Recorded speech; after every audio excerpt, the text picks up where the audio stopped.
It started as a whisper, a half-serious joke over greasy late-night pizza and half-empty soda cans, as summer bled toward its end. One last trip before college. A final escape before adulthood clawed its way into their lives. Eli, Noah, Talia, and Marcy, inseparable for years, needed something real. Not a beach, not a hotel, something wild, raw, forgotten. Noah found the map. He'd stumbled across it buried in the comment section of a dead hiking forum, Raven Hollow, a sliver of ancient forest buried in the Appalachian wilds. No GPS signal, no marked trails, just a crude, hand-drawn guide posted by a user with a single comment. They watch when you stray. Eli didn't like it from the start. He wasn't the superstitious type, but the map felt wrong. It was stained, scanned from something decades old. Ink smeared where someone's hand had once trembled. Still, he said nothing. Noah was grinning like a kid on Christmas, and Marcy was already packing trail mix and matches. Talia, as always, followed her gut, which usually led to strange places. They left at dawn. The drive was long, winding two-lane roads that twisted like veins through the mountains, past crumbling fences and rusted-out pickup trucks abandoned in tall grass. As the GPS lost signal, a static silence filled the car. Eli sat in the passenger seat, staring at the trees. They seemed too dense, too still. That morning, he'd had the dream again.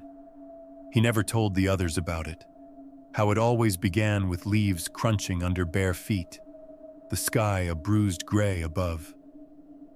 He'd be standing in the middle of a pine-choked trail, alone, breathless, when a voice, soft, distant, would whisper his name from somewhere in the trees. Eli. He'd wake with cold sweat on his chest and dirt under his fingernails. They parked just before the trailhead, a patch of gravel swallowed by moss, with a single rotting sign that read, RH Boundary, no entry.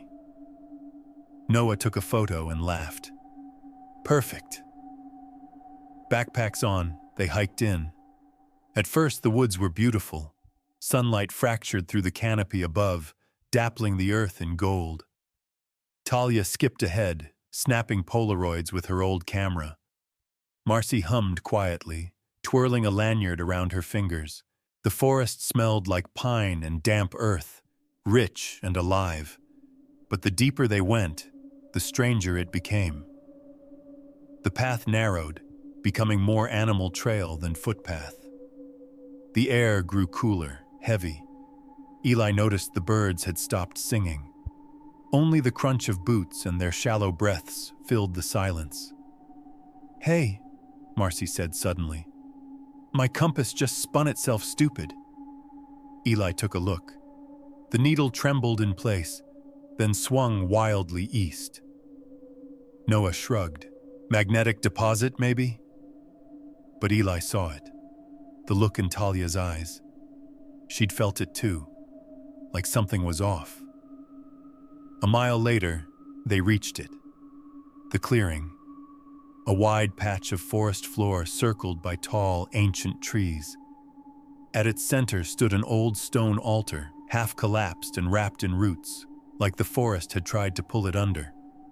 Marcy whistled. Creepy chic. I love it. Eli didn't.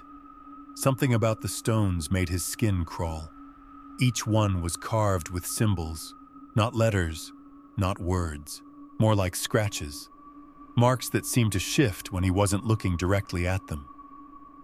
Talia knelt beside it, brushing leaves away. Looks ritualistic. Maybe burial? Let's not start sacrificing squirrels, Eli muttered. Noah was already unrolling the tents. This place is perfect. No signal, no people, no distractions. Just us and the ghosts. That night, they made a fire with what little dry wood they could find. The flames struggled at first, sparking, sputtering, before catching with a loud whoosh that made them all jump. They ate freeze-dried stew and laughed about college dorms and bad professors, pretending the forest wasn't pressing in around them. Eli didn't join in. He kept glancing toward the tree line, where the dark was beginning to stretch between trunks like black water. And as the wind shifted, he thought he heard it. Soft, carried on the breeze. Eli, he froze. What? Talia asked, catching the expression on his face. He shook his head, forcing a smile. Nothing. Just tired.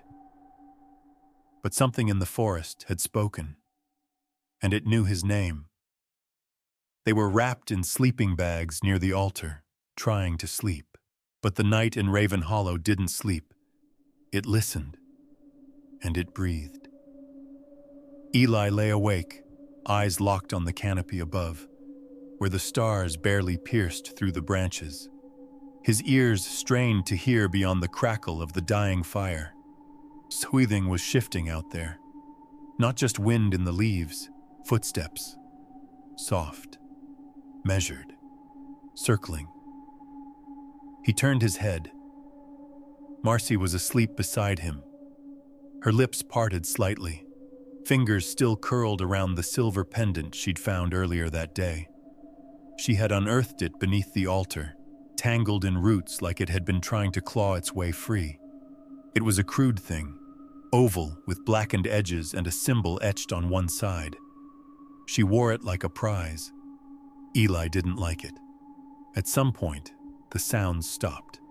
The stillness was so heavy, it rang in his ears. Then, just as his eyes began to flutter closed. Snap. A branch. Very close. He sat bolt upright. Talia stirred. What was that? Noah was already reaching for the flashlight. He flicked it on, sweeping the beam across the tree line. Just trees. Endless trees. Then the light caught something. Barely a glimpse. A shape. Not a person. Not quite. It was tall, hunched, bent at a wrong angle. For a second, the beam caught its head, and what should have been a face was just empty.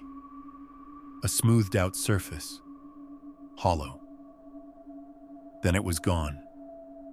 Slipping behind a tree like smoke. Did you see that? Eli breathed. I don't know, Noah stammered. Was it a deer? That had to be a deer. Talia stood, slowly, gripping her Polaroid camera. Deer don't have faces like that. None of them slept again. By morning, the clearing felt colder, as though the fire hadn't happened at all. The pendant around Marcy's neck had turned black. They tried to shake it off, passing around lukewarm instant coffee and crackers. But the woods had changed. The air was thinner. The sun filtered through the trees like it was being pushed back. Let's go for a walk, Noah suggested. We'll find water, maybe even signal if we get to higher ground. Eli hesitated. We shouldn't split up. We're not. We stick together, Marcy said. Her voice was too cheerful, like it was performing normalcy. They set out, following a trail that didn't exist on the map. One of those paths you notice only when the forest wants you to. Trees hung heavy above, draped in moss that swayed without wind. Half a mile in, they found footprints. Dozens of them, pressed deep into the soft earth. Small, barefoot. Some old, some fresh.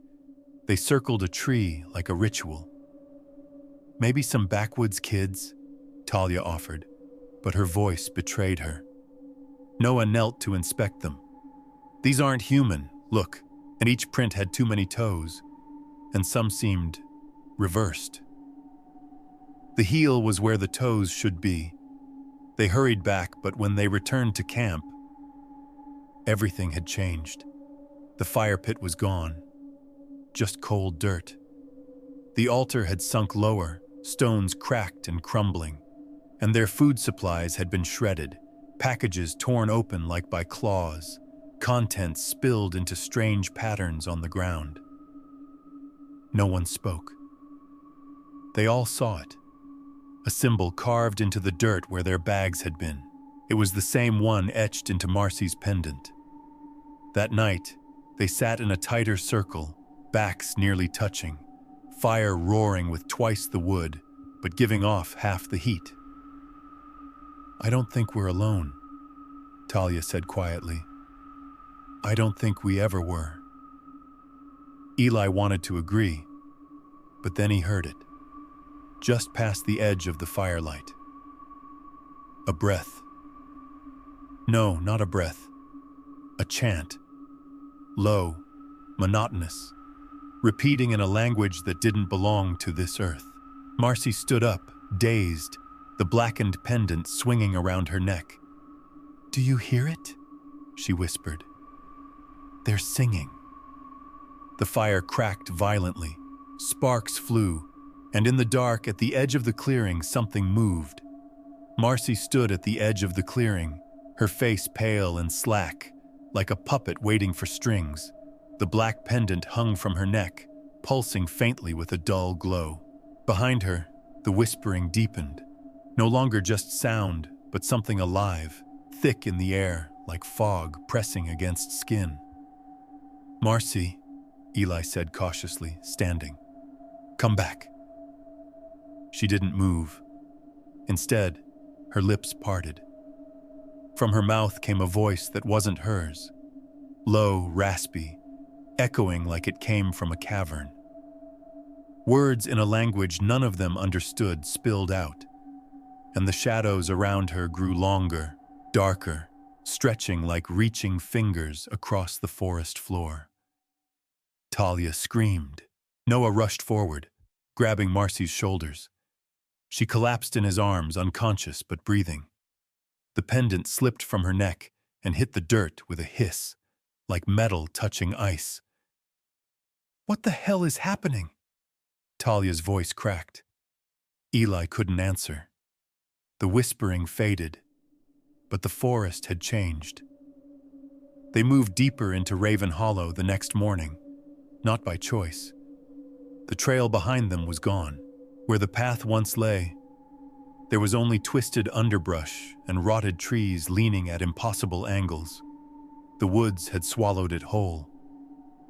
Marcy was awake but different, quiet, slow, eyes unfocused. She carried the pendant even though no one wanted her to. When Talia tried to take it, she snapped, growling through her teeth like a cornered animal. "We need to go higher ground," Eli said. "We'll find signal, or at least see the horizon." They climbed. After hours of walking, they found it. An abandoned church, hidden behind thick vines, its steeple broken in half like it had been snapped by giant hands. The double doors hung open, groaning in the windless air. Inside, the pews were rotting. A moldy Bible lay open on the altar, soaked and unreadable. But the candles, lined along the walls in iron sconces, had recently burned. Some were still warm, and something else, a journal hidden beneath the pulpit, its leather cover nearly fused with age. Talia flipped through it. The writing was erratic, scratched like from someone whose hand was shaking violently. "The forest speaks in echoes. You'll hear your own voice lie to you. Don't follow the light. Don't look at their eyes. They were never human. The hollow keeps what it wants." Noah took a step back. "We shouldn't be here." Marcy giggled. Not a laugh, a giggle, high-pitched and breathy, like a child mocking danger. Eli turned to her and froze. She was drawing the symbol again, in ash, on the wall of the church. Dozens of them. "No more," Talia whispered. "No more of this." but something had already begun. That night, the sky never fully went dark, just bruised, as if the forest couldn't decide what time it was. The air was hot, sticky. Time slipped. Eli dreamt he was back home, in his room, sunlight on the walls. But when he looked out the window, the trees were pressed against the glass, watching.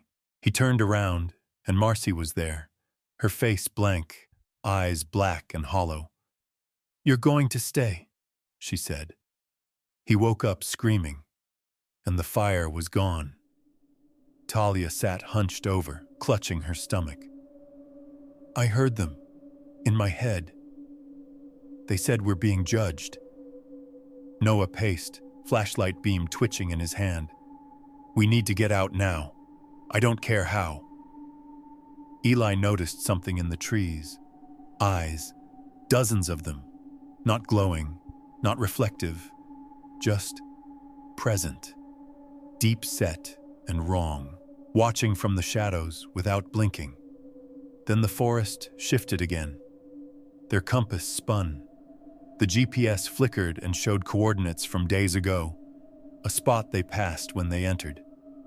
The map was no longer accurate. Trails twisted back on themselves. Time folded. "Guys," Noah said, staring into the trees. "We're not in the same place." "We never were," Eli muttered. Suddenly, a sound. Humming. A low lullaby, off-key and broken. They turned, and Noah was gone. 20 minutes passed before he returned, walking slowly into the clearing.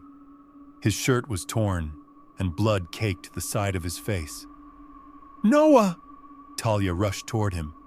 "Where did you—" "I don't remember," he said flatly, blinking slowly. "I was following a woman. She was wearing your hoodie, Talia."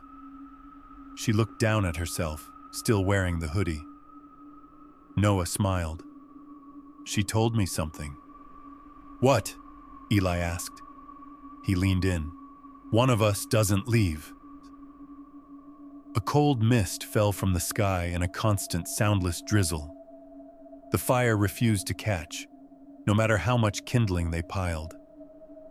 Every match hissed out like the woods were breathing them dead. They huddled together beneath a makeshift tarp, soaked to the bone, unable to sleep. And then the forest began to move. It started with the crunch of leaves, faint, slow, circling them, just beyond the trees. Then came the whispering again, louder now, not from one voice, but many, dozens, maybe hundreds, all speaking over each other, like a crowd in a nightmare. None of the voices matched. Some were deep and guttural. Others were childlike, giddy, and some were familiar. Eli's blood froze. He heard his mother's voice, calling his name. He turned, flashlight cutting through the dark, and saw them. Figures, all around, still, motionless. They stood in the trees, shoulder to shoulder, like a choir of shadows, no faces, just blank skin where features should be. Heads tilted slightly to the side, like they were curious. Talia whimpered and backed into Marcy, who didn't flinch. Noah stared at them, mouth slightly open. "They're here. I think they've always been here." One of the figures stepped forward, and another. The group scattered. They didn't run far. Raven Hollow never allowed it. The forest turned them around like a maze. Trees they'd never seen appeared in front of them. Paths disappeared mid-step. Eli ended up alone. His flashlight flickered, then died. He stood in total darkness, trying to calm his breath. The whispering began again, right next to his ear. "Stay." Suddenly, a light. Not his. A lantern, glowing faintly just ahead, swaying gently. He followed it, not by choice. His legs moved without asking permission. It led him to a clearing he hadn't seen before. At the center was a stone well, old and crumbling, covered in vines.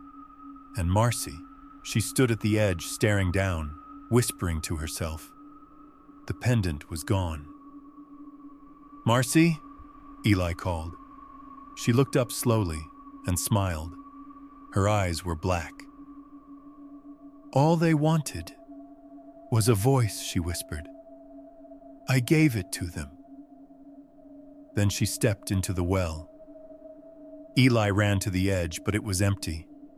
No sound, no splash, just stone and blackness. He stumbled back into the forest, choking on panic. Meanwhile, Talia and Noah had found each other, barely. Talia had blood on her arms from thorns she couldn't remember running through. Noah was muttering to himself, repeating the same sentence over and over. They remember everything. They remember everything. "Who? Noah, snap out of it!" But he didn't. He pulled something from his pocket, a crumpled piece of paper, the map. Only now, it was blank. Every trail, every marking, gone. Then his eyes rolled back, and in his voice, but not his voice, he said, "The Hollow doesn't forget. You are already part of it." They found each other again just before dawn. Eli stumbling out of the woods, Talia holding up Noah, who was shaking, fevered, lost somewhere in his own head. "Marcy's gone," Eli said, voice raw. "She walked into a well. She wanted it." The silence that followed was absolute. Then, a rustle behind them. Eli turned and saw Marcy. But not Marcy. She stood at the tree line, wearing the same clothes, but her skin was too pale, stretched too tightly across her bones. Her eyes were pitch black, and from her neck hung the pendant, glowing red now, pulsing like a heartbeat. She opened her mouth, but no sound came out. Instead, 3 more figures stepped beside her, then 5 more, 10, 20, a gathering of the Hollow people, silent, watching, waiting. "They've chosen," Talia whispered. "They've picked who stays." Eli could feel it in his chest, like a hand pressing on his heart. He realized what the journal meant.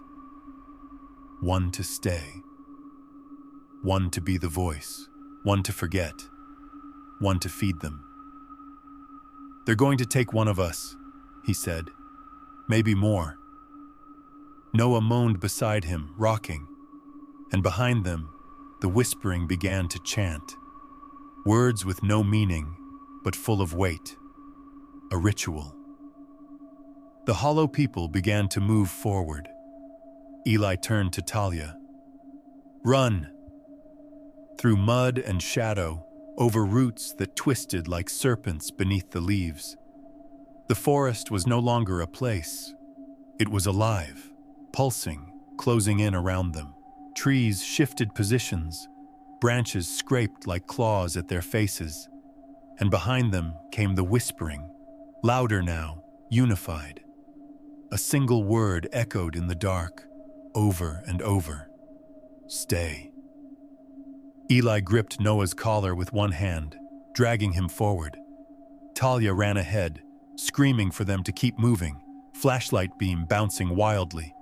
The Hollow people followed, not running, just gliding, effortlessly closing the distance. The trail, the real trail, reappeared, suddenly and without reason, a cruel mercy. Eli recognized the curve of the land, the leaning tree with the missing bark. They were close to the gravel lot, to the spot where the car had been. But something was wrong. The air was too bright. The sky above the trees glowed orange, not dawn. A light that felt wrong, pulsing with every step. When they broke through the tree line, gasping for breath, the clearing lay ahead. And there it was. Their car, still parked, still real. It shimmered in the sunlight like salvation, but the sun was in the west.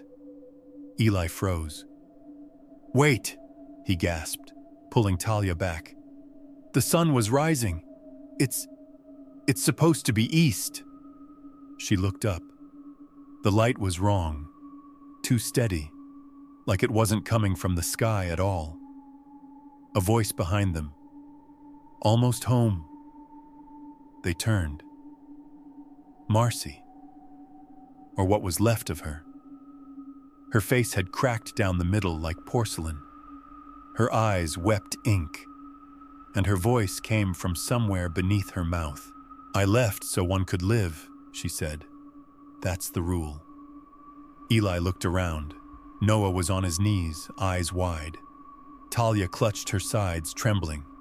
The hollow people stepped into the clearing, circling them like predators. "You brought them back," Eli whispered.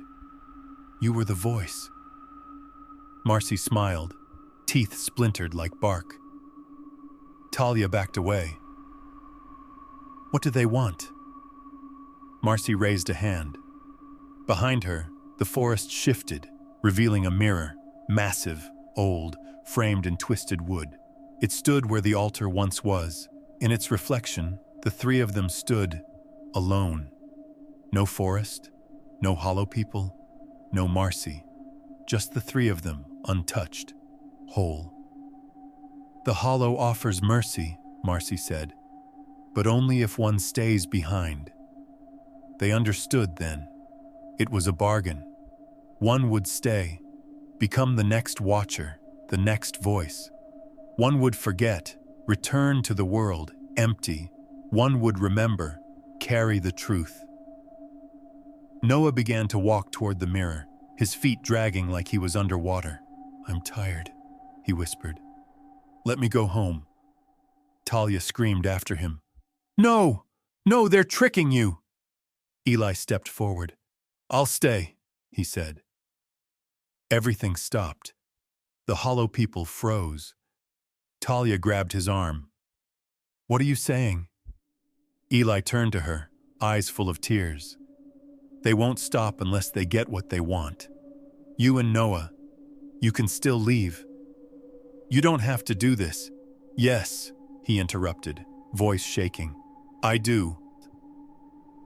The forest rumbled, low and deep, like the sound of earth moving beneath them. Eli took the pendant from Marcy's outstretched hand. It burned his skin. And he stepped into the woods. The hollow people parted. The whispering ceased. Talia screamed, but the mirror shimmered, and in the blink of an eye, she and Noah were standing on the roadside, just outside Raven Hollow's old trailhead. The car was there, their packs, their cell phones buzzed with reception. The sun was rising, in the east. 3 months later, Talia doesn't talk much about the trip. She tells people Noah had a breakdown in the woods. They got lost. Marcy went missing. It was tragic, yes, but nothing supernatural. She almost believes it herself. Until she wakes up at 3:33 a.m. and finds herself standing in the woods behind her house, barefoot, with a circle of symbols drawn around her in charcoal. Noah never speaks again. His eyes are empty now, vacant, as if the part of him that felt something stayed behind. And Eli? Sometimes, when the wind is just right and the leaves shift outside her window, Talia hears him, calling her name, softly. From very far away, "Talia."